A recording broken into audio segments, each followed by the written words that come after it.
thank you, everyone, for coming back after getting coffee.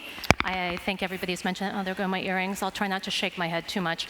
But thank you for coming back to our panel and joining us for a conversation about the power of collaboration.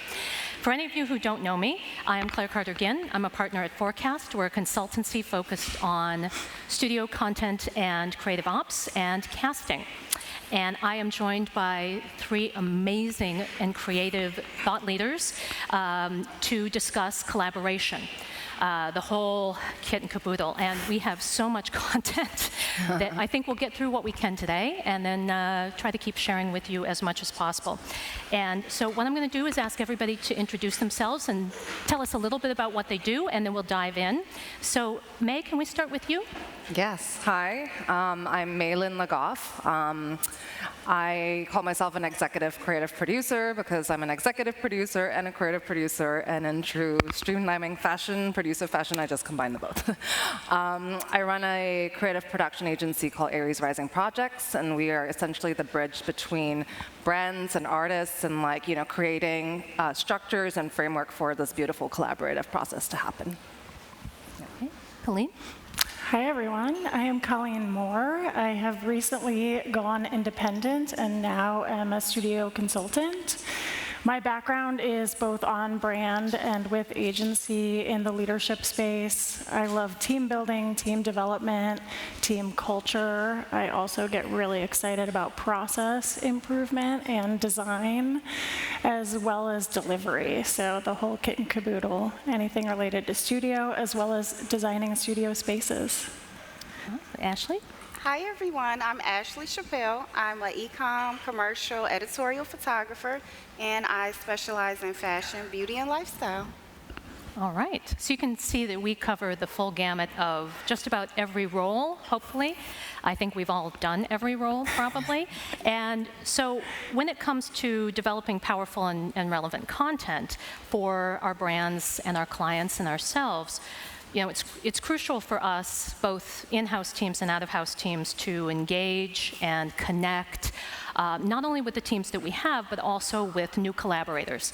So really emphasizing that power of collaboration, the communication and building new relationships that help us be engaged, that help us inspire and be inspired. And that's really what we wanted to dive into a little bit. And I think part of what we wanted to talk about was how do you really create successful collaboration? And so I'd like to kick it off by asking everyone, what words come to mind when you think about great collaboration? What does it mean to you? So if you've got Slido up, throw some things up and we'll start talking, but we'd love to see what everybody else thinks. And that might drive a little bit of our conversation as well. So let's go ahead and get started. I think as brand leaders, one of the things that comes up first in a conversation about creating content is, are we doing it in-house or out-of-house? And Colleen and I both, we've known each other a long time, both on the vendor side and on the in-house side. And Colleen, I'd love to hear from you what you think of when you kick off a project or a season, when you're thinking about collaboration. What does it mean to you, and what are your first moves? Yeah, I think that's a great start. First off, I think collaborating is essential if you want to be successful as a brand. It doesn't make sense to be all in-house or all out-of-house, right? Even the hybrid approach can change project by project. So I think knowing what your project is, what's the objective, what's your timeline, who are your partners, who's your bench of talent that's inside your brand, who's your bench of talent that's outside your brand, and that could be independent, or it could be agencies. And I think having that relationship that Claire was talking about, you might know who's the right fit here.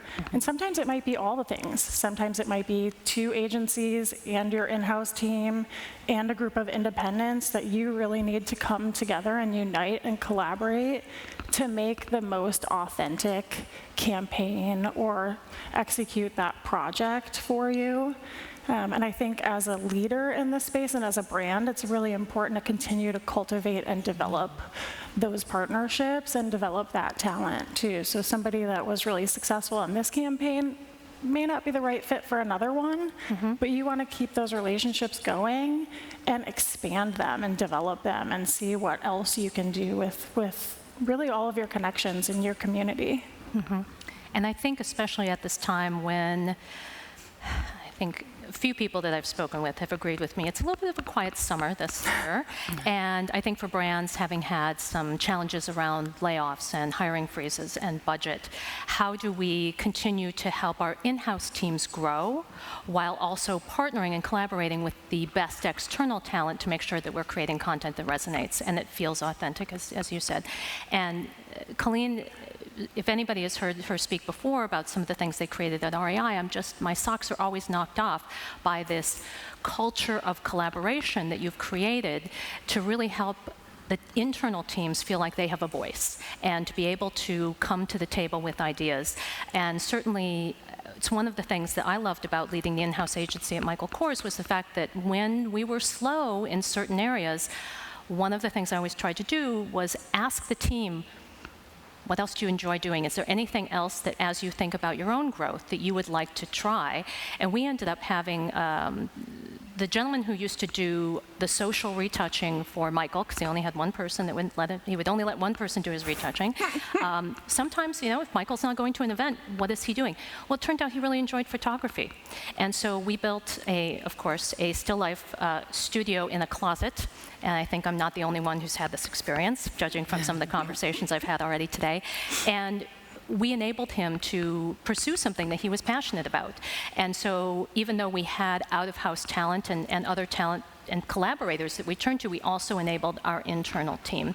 I love the words that are coming up: trust, teamwork, transparency, partnership, communication, compassion, accountability. All parties feel heard and respected. Big fan of that. So thinking about, we know we need to have a blend of in-house and out-of-house. So how do we choose these partners? In many cases, our in-house teams are sometimes pre-selected, or we might have people that we think of for certain things and other projects. But the process for choosing partners and developing relationships, I would love to hear from the two of you in terms of what you think when you are meeting with brands, when you're thinking about how to meet with clients, learning about new clients, developing those partnerships, what are some of the key things that you look for as external creatives to bring to the table, but also the things that you would hope to get from your partners that are within brands? Okay, I can start. Things I think of is, do I align with this brand? Will I be successful? Not just taking jobs for the financial gain, but really thinking about, can I add value to the team? Things like that. Absolutely. Yeah. Likewise, I think for me, having been producing for over a decade, I've worked with many different kinds of partners and brands, and ultimately for me, it's kind of, I really root down into like, what is the experience that I'm looking to have in this sort of arrangement and agreement, and that really comes down to like value systems. What really, who are you as a person, right? You're not gonna like separate who you are as a person from your personal self and your professional self, right? So it's like, what really matters to you, and things I'm really looking at in terms of like collaborating and bringing my energy into projects, and like having these arrangements with like brand partners is really just like, like what are you looking at in terms of your diversity and inclusivity, your sustainability actions? Like, are we looking at, the picture from the same angle? Are we trying to co-create and collaborate, or does it feel kind of a little bit more that this is going to be an uphill battle? So it's really about picking and choosing the right projects given the current capacities. And I think we all agree that sometimes there are the money jobs, right? But like, most of the time I'm looking for that beautiful marriage between really a collaborative partner and also, something that will be like bountiful in resources to be able to create like the best end result and deliverables. Absolutely. Yeah. Are there things that we can do, if we're, let's say, as an in-house leader, are there things that my team can do or that I can do to help make sure that we're successful? I guess make sure is probably, you can never make sure. But are there things that we can do to improve potential for having success? Are there things that any of you would recommend that you try to engage with your clients on, or other brand partners internally that help that success rate increase? I think there's a lot of education that goes into this. Ultimately, it's like, are we being reasonable about what we're trying to achieve here, for the timelines and resources? Are we kind of matching sort of what industry standards are, even though we know that there's a huge range. And it's really about keeping teams, like internal teams, sort of aligned with what's happening within the external. That's kind of what I think would be like the most helpful is like, I understand that we want to achieve so much, and we also have so much that we can put into the project, but like, are they aligned?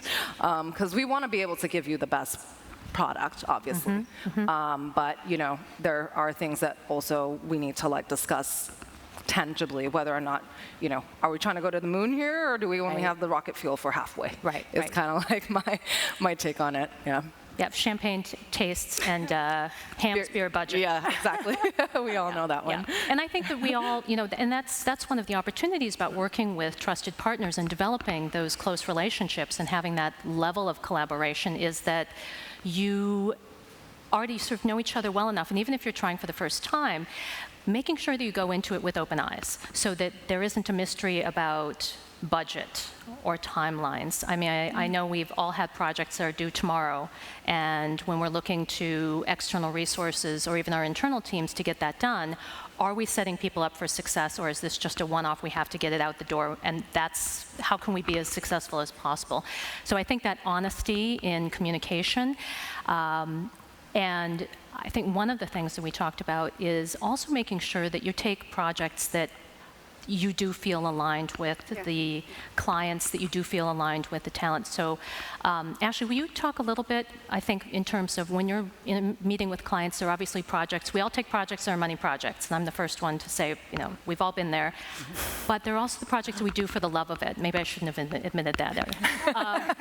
But there are money projects, and there are projects that we do for the love of it, and you hope that eventually they come from the same place. But as you talk to new clients, what are some of the things that you hope for or ask for, or that you, as an external creative, would hope to be able to get from the clients? Yeah, so I would like to make sure that I'm given the resources to be successful, that I know the expectations up front, I do think I can be aligned with a brand, even if I feel like I'm more creative or want to push it, and just knowing that I can add to the conversation when I come to the table creatively. So, yeah.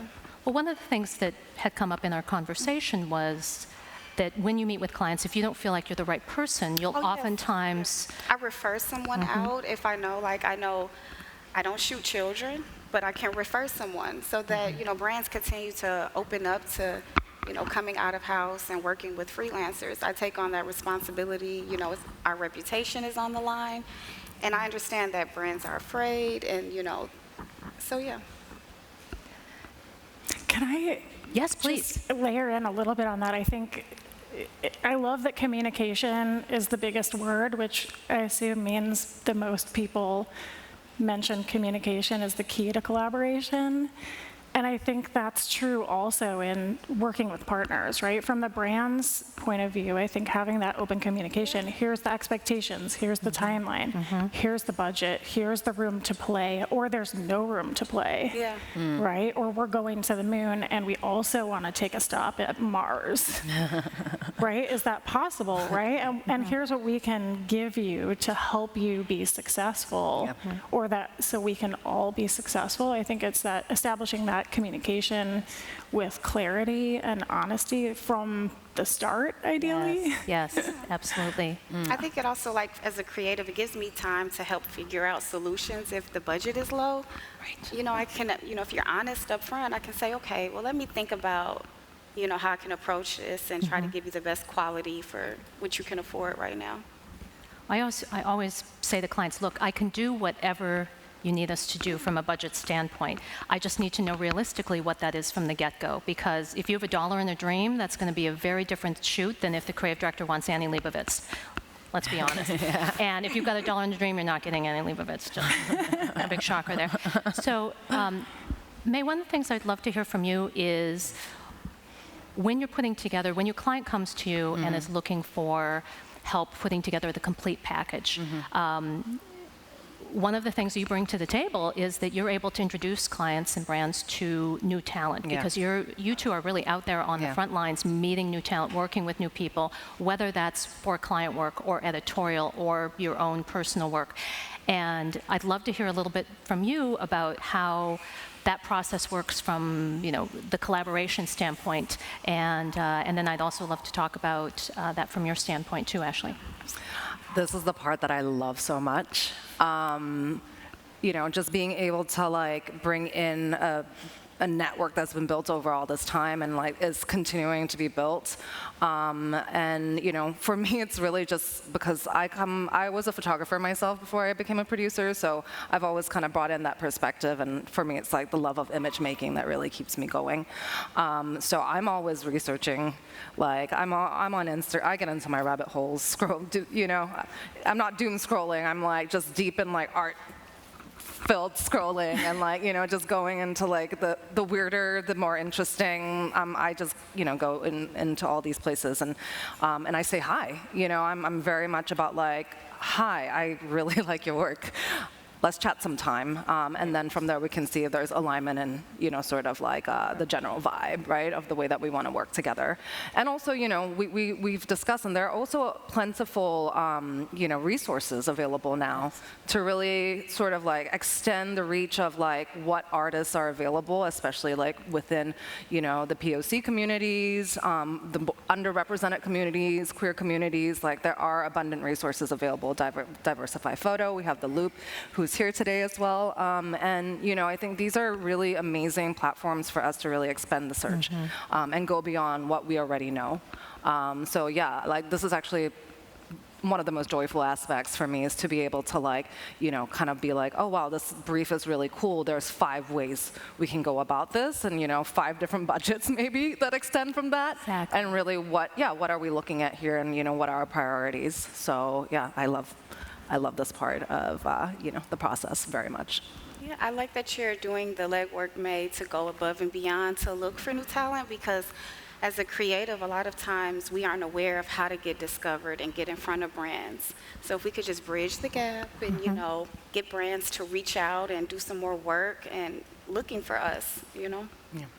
So I also want to name drop Diversify with the Loop as well. Are some platforms you can find new talent? Yeah. Well, I think it's something that as teams have had to downsize, in some cases there are buying and production teams internally, sometimes one of the great things about having done this for a long time is I feel like I have incredible resources that I've known over the years, but I know that there are so many platforms that I'm not aware of. And Tracy from The Loop, we're just going to keep name dropping The Loop and Tracy.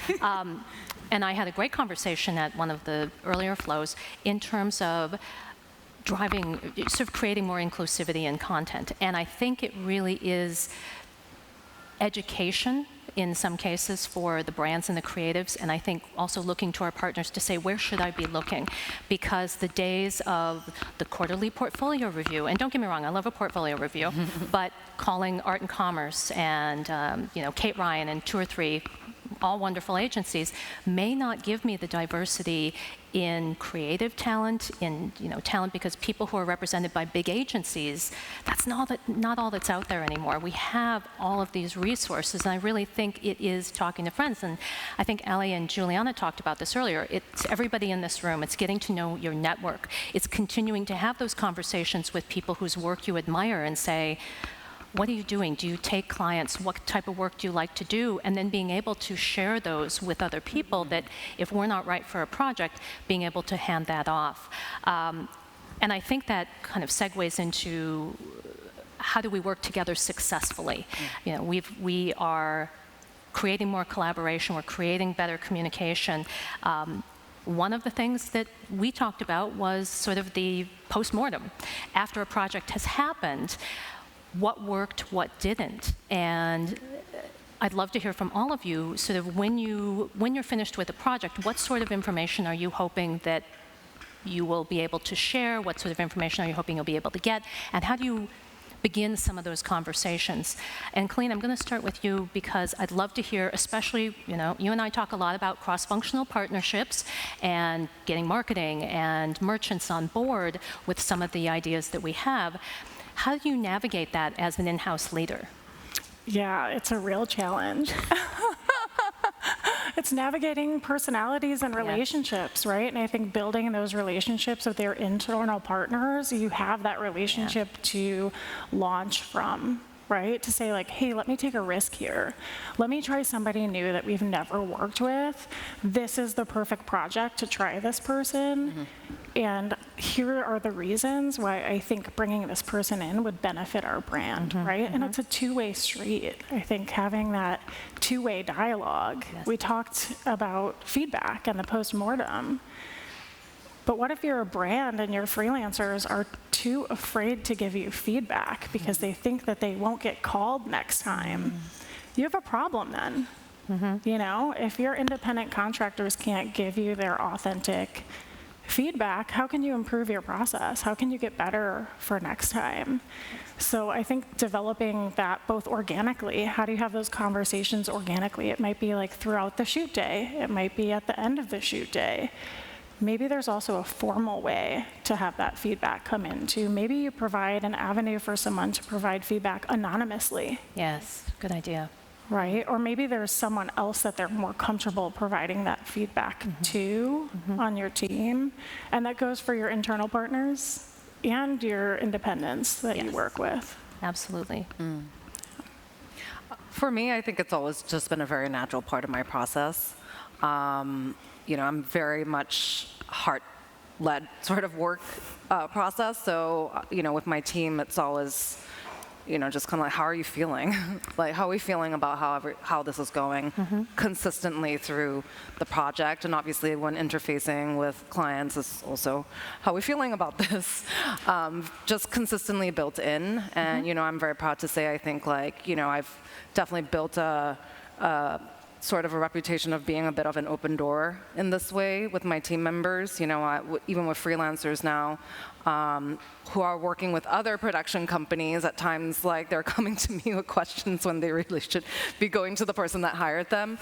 But I just believe in transparency of just process and sharing my experience. I always say this is what I would do, but obviously check in with those that you're working with and their flow. So yeah, just coming back to it, it's just really integrating it as a process from ground up. Yeah. Is your process similar?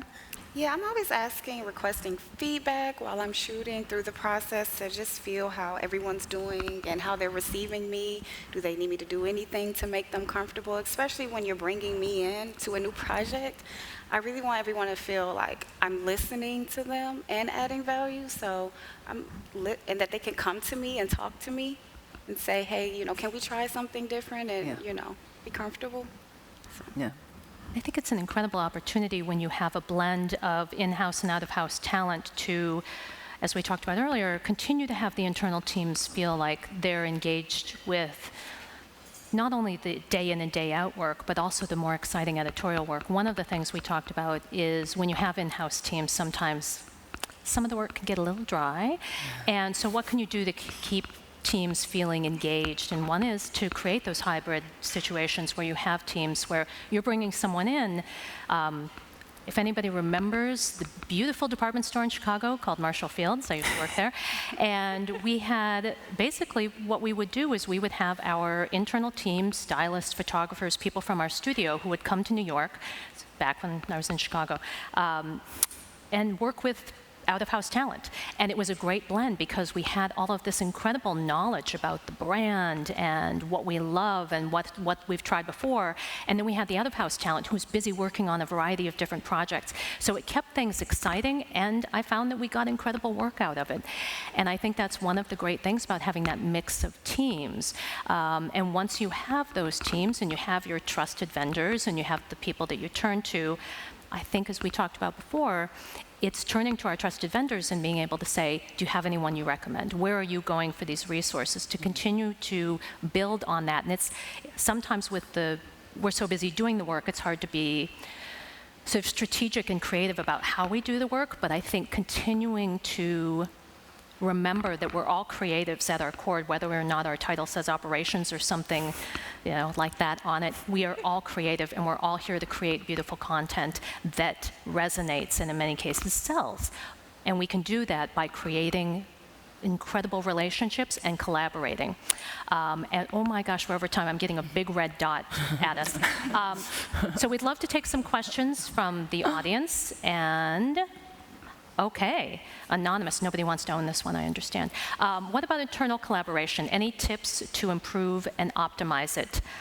Colleen, can I ask you for any of your tips? Yeah, I think, gosh, this is tricky because it depends on who you're collaborating with, right? And who your team members are and what they need and what their personalities are. So I think first and foremost, it's having that conversation, just like Ashley said, what is working, what isn't working. And if you can have an established way to provide that feedback, I'm not a big fan of the term postmortem for some reason, it just seems so dark. But having that, we are all gonna come together and meet and talk about this project at the end and talk about what worked and what didn't. That always, in my opinion, if you can get real, true feedback, that helps you optimize the most. But sometimes people are guarded, and maybe they're afraid to provide their feedback in that venue. And if you're lucky and you know someone well enough, you can kind of tell, right? Like you were talking about checking in. How's it going? How's it going? Well, if you have someone that says, it's okay, but you can see with their expression, maybe it's not. Yeah. Okay, how do you find out, where can they provide feedback? How can they provide feedback? And how do you really develop those relationships to improve your collaboration? And sometimes it's just trial and error. Yes, I What agree. works for Claire might not work well for Ashley, right? So maybe Claire is just like, I'm gonna come to you at the end of the day and dump everything and tell you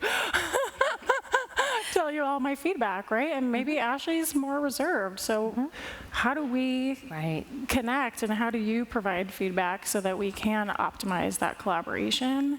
I also think there's a process element that can be built in there, right? Are there milestones or moments throughout the production process where you can take a pause and bring people together to talk about what's the objective, what's the goal, are we on target here, or do we need to adjust so that once we get to the finish line, we're going to have gold? Right? That's what everybody wants.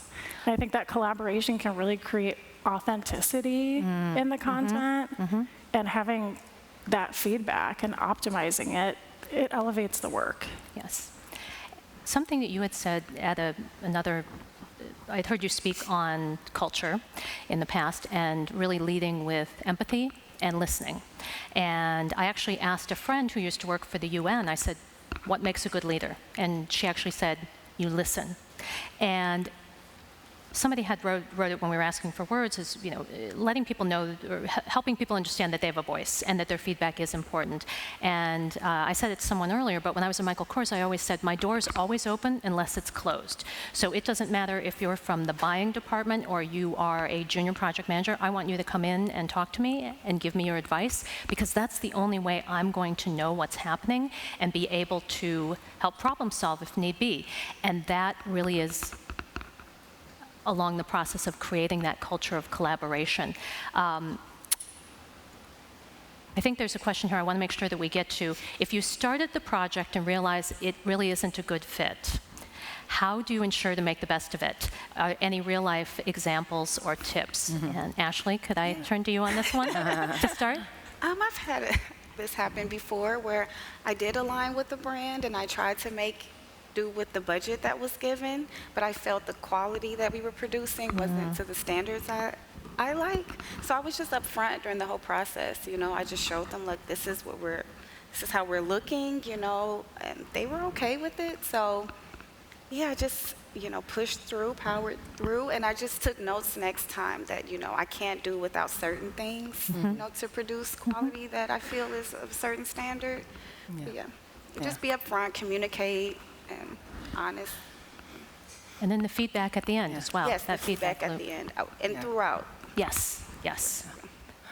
I think it's important to also maintain as much professionalism Yes. through the process. You know, sometimes halfway through you realize this isn't really kind of the deal that we signed up for, but I think like as professionals, we should just always maintain ourselves to the highest work ethics that we can achieve. And just, as Ashley says, take note for next time, like, you know, this is how I'm going to have to enter into this agreement again with you if you choose to, you know, re-engage with those parties. But yeah, really just end of day, it's like holding yourself to that professionalism, even if it's not quite the deal that you signed up for, but also be clear in communication and professional, I think is the best way to be. And ChatGPT is very good for that. If you need to run your emails through and like soften things up. Shout out to AI. We brought it back to AI for everybody, just in case you're wondering. Yeah. Make this sound nicer. Yeah.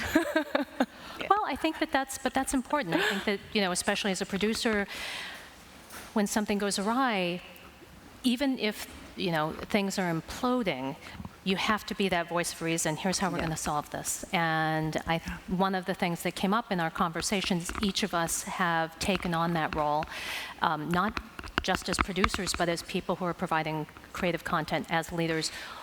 We're also sometimes being the person who comes in and helps, speaking of the UN, being the UN and being the person who can help navigate some of these conversations. Yeah. So another question that someone asked, can collaboration exist as a hybrid between both in-house and outside partnerships supporting content creation? I'm going to say 110%. I think it's actually the sweet spot for a lot of clients. I would say it varies by agency, like many things. There's no one size fits all, or if you're a nerd like me, there's no one ring to rule them all. Just saying. But I do think that finding that mix that works for you, and it may depend on what the project is. You may really need to look, as Colleen said, at each individual project, and you may have things that go automatically to the in-house team, in many cases product photography, but also making sure that your in-house team has access to some of the, I'll say, the sexier work. And something that we used to do at The Gap was that we would open the photo studio on the weekends, and you could book it and do editorial, so that if you were, you know, a retoucher who really wanted to be a photographer, you could come in and work on your own work. If you were a merchant and you were interested in styling, you could come in and create that. And I think that really helped the in-house teams feel like they had access to some of that external education, if you will, and they could also bring in external people. And I think that that's part of what we continue to need to do as leaders. Yeah, I think resource sharing is extremely important. Yes. Yeah. And I would just argue from a brand's point of view, you should be doing a hybrid approach. That's how you're the most successful, right? That's how you can help your team grow. That's how you can grow relationships. That's how you keep it fun and interesting and you get new projects. Yes. And you can take your blinders off and have a different perspective that somebody that's not in that day-to-day can bring in and see things that maybe you can't see. Absolutely. So we've got about 10 seconds left. Anyone have any parting words or wisdom that you'd like to share that we haven't been able to do so yet during this conversation? Yeah, really support emerging talent, open the doors for them, especially POCs and queer folks, I think really underrepresented in commercial industries, so please, that's my parting word. Yeah. Yeah, I agree.